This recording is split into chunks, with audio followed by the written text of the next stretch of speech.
I met the same Bajau after 3 years.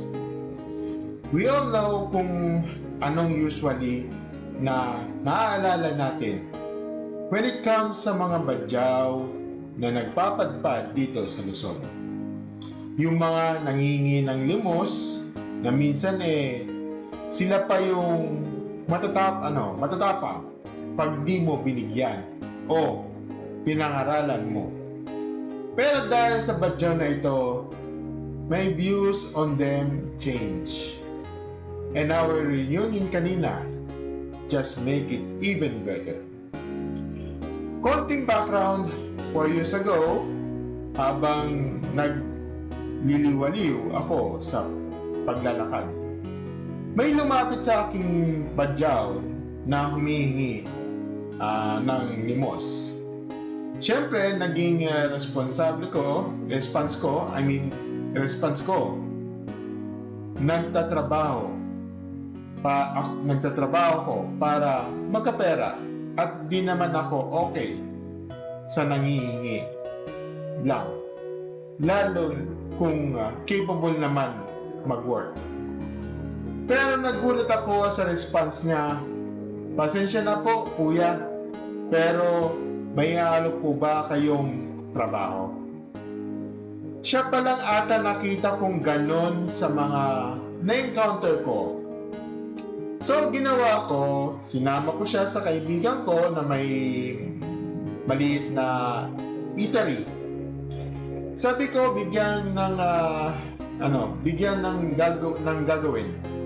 Ayaw sana ng kaibigan ko. Kaso, na-convince ko naman and ako na bahala kung may mangyaring hindi maganda.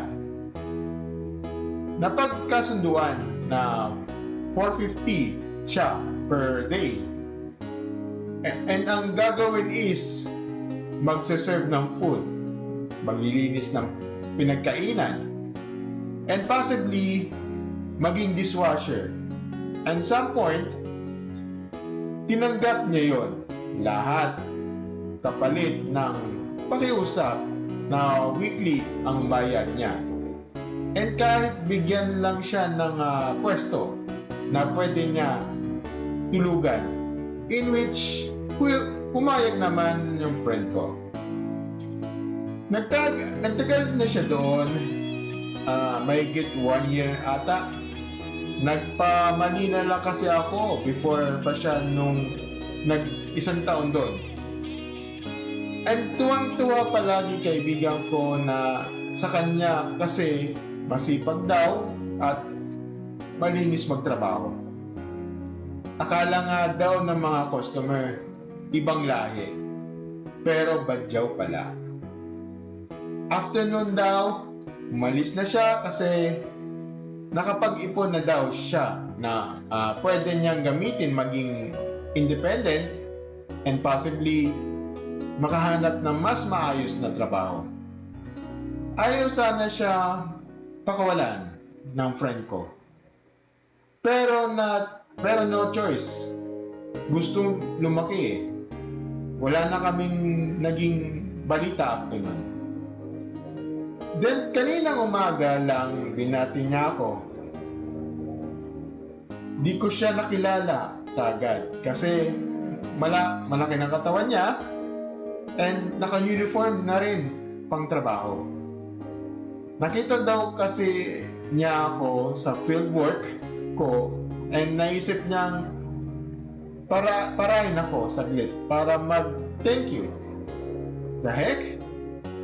Siya pang nang libre sa akin sa eatery kahit ayaw ko.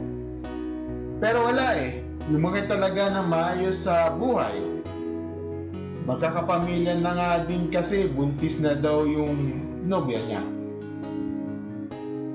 Nakakatawa lang. Kakaiba talaga pakiramdam pag may mga willing gumawa ng paraan para lumago sa buhay kaysa sa hingi lang.